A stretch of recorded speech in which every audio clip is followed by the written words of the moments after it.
Not for the first time this season, Carlton is in crisis. Important wins for the Hawks, Demons and Port Adelaide. Kane Corns, welcome as we take a look at round 16 so far. The Blues, sadly, are the big story. Yeah, I think you summed it up well. I think crisis is the right word. They've won one game for the year. There was a lack of effort. There was a lack of skill level, which we're going to see here. This is not AFL standard. You'd expect better than this in VFL footy. You just watch the effort from the Carlton players here.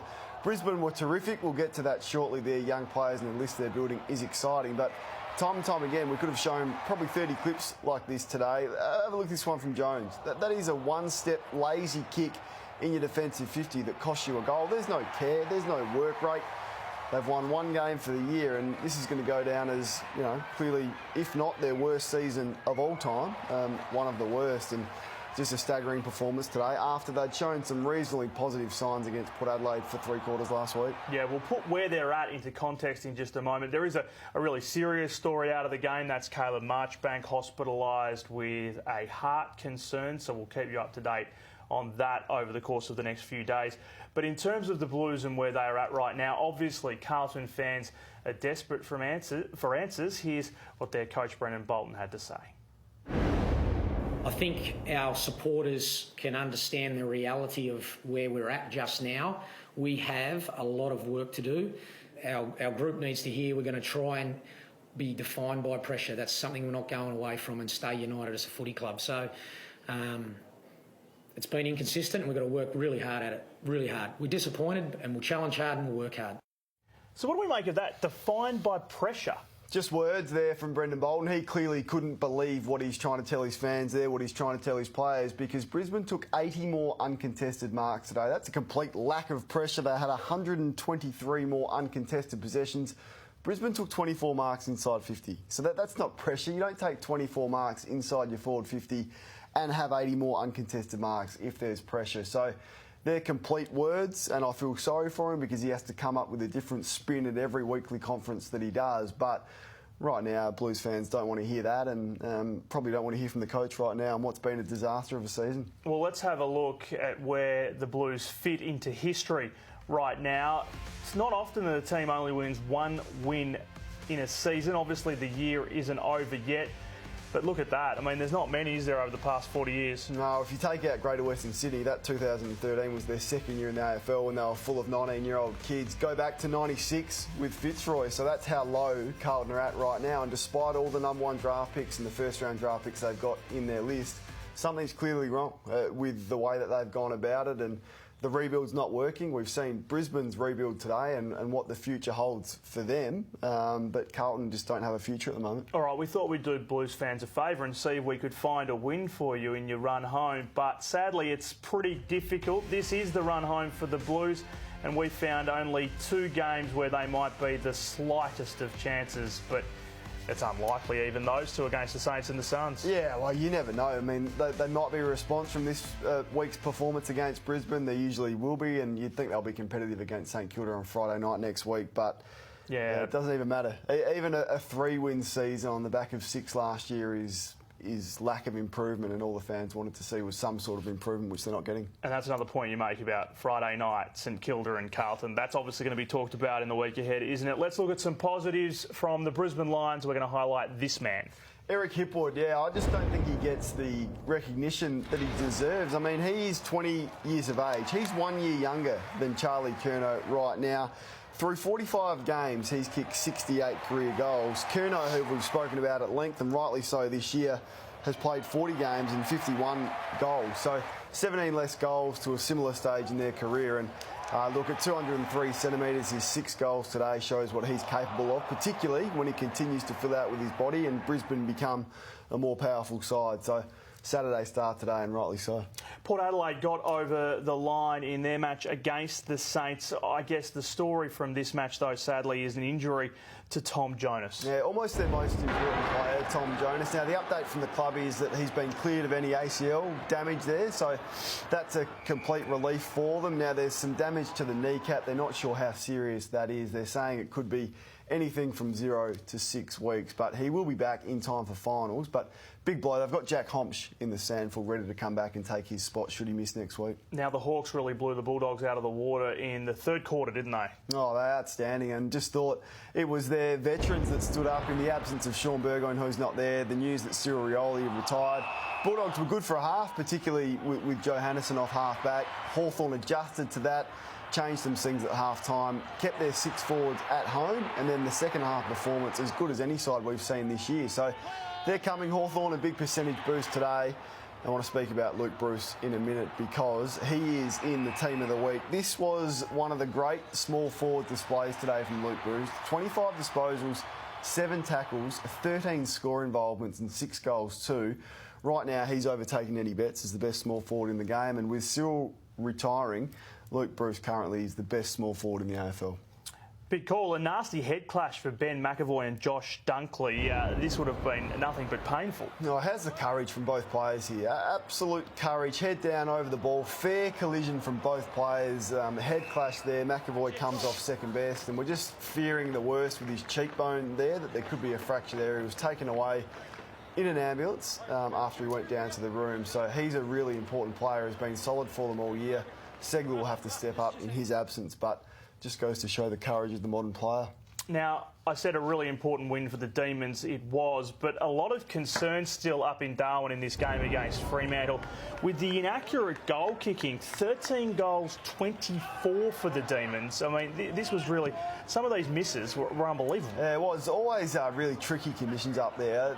The dew and the perspiration that gets on the footy makes it really slippery. Perhaps that was a reason. Look, I think they'd just be happy to bounce back. They've lost 3 in a row coming into this game. So another percentage boost. Can't believe you missed that, but another percentage boost for the Demons, who would be relieved. They'll get their biggest test in round 18 when they go to GMHBA Stadium and take on Geelong. Is Jordan Lewis going to be playing next week, do you think? Well, let's have a look at this. It's amazing that this guy continues to do this. That this isn't what Melbourne got Jordan Lewis for. He's had his issues in the past. Look, I don't think that is a suspension worthy. Clearly a 50-metre penalty is the right penalty for that, so I don't expect him to escape suspension. But they don't need a player that they got across to be a leader carrying on like that and giving away 50s, which he's done this year already. So he needs to pull his head in, but I just wonder if he'll ever learn. Back to Friday night now and the grand final rematch, the second of the year. Of course, the Crows beat the Tigers earlier in the year, but back at the MCG on Friday night, it was the grand final like Richmond, wasn't it? Yes. They were excellent. Want to highlight this piece of play. We're going to pause it there. There's Prestia up against Matt Crouch, who's their reigning best and fairest winner, vice-captain of the Adelaide Footy Club. If you want to know where the Crows are at, watch the work rate from Richmond. Watch the lack of work rate from their captain, Matt Crouch. You can see him there. We're going to pause it right there. That's the distance that Prestia has got on Crouch running forward. This is the work rate of Richmond, and this is what's wrong with Adelaide. The ease of which that ball transitioned for a goal from Edwards on the left foot completely sums up where Adelaide are at. That's their season on the line, and that's their effort from their vice-captain, who's been good, and he got plenty of the footy again. He's been good last year, but if that's the leadership at Adelaide, that's all that is wrong with their club right now, and their season is done, unfortunately. Now, what about Dustin Martin? Well, once again, staggering the amount of space that he was given in this game. His last 3 games against the Crows, the reigning Brownlow medalist is averaging 28 disposals and 3 goals against the Crows. He also won the Norm Smith, let's not forget, against them last year. And this was the space he was afforded on Friday night. He made the most of that, probably one of his better games for the year. So 30 disposals, just waltzing around, doing as he pleased and kicked 2 goals. So he absolutely loves playing against the Crows, and I was surprised Don Pike gave him that much room. OK, we've looked at the Crows, we've looked at the Blues so far on the show. The Blues at this stage look like they're going to have pick 1, but the likely number 1 draft pick is a guy called Jack Lukosius, who really looks like he wants to stay in South Australia. Well, he probably does, yeah. I don't think he's been on record. I'm sure he's happy to get to an AFL club. But the good news out of the Crows' poor season is the draft picks that they've got. So currently Adelaide hold picks 8, 13 and 19. Now, 50-50 whether Sloan leaves, many people predicting that he will, which will give them 3 first-round selections plus pick 19. Can they do a deal with Carlton, who will have that pick, to try and get him in. Mitch McGovern's still up in the air with his future as well. So I think right now that's what the Crows will be working in. How can we get either Lukosius or Rankin to our footy club with the picks that they've got? So there is some good news coming out of the poor year from the Crows. Yeah, and if you're Carlton, do you want to take the risk with bringing in an interstate and knowing there's that go-home factor? And also another skinny forward who, you know, he's not guaranteed to come in and make an impact straight away, albeit the thing with Lukosius, he's played senior footy last year and stood up in big finals against men. So he's got a good history of playing at the top level, and you'd expect him to come in and make an impact, but it's no guarantee. All right, we highlighted this last week, and we're going to highlight it again because we don't really want to let go of the issue, and that is this concern with protected areas. Now, the AFL say they're comfortable with where it's at. This one, I think they've admitted, may have been an error, but nevertheless, the umpires are red hot on it. Oh, I feel like a broken record. Just the complete worst rule in football since the sub-rule. They need to get rid of it. So that's the one on Hanbury. That's paid 50.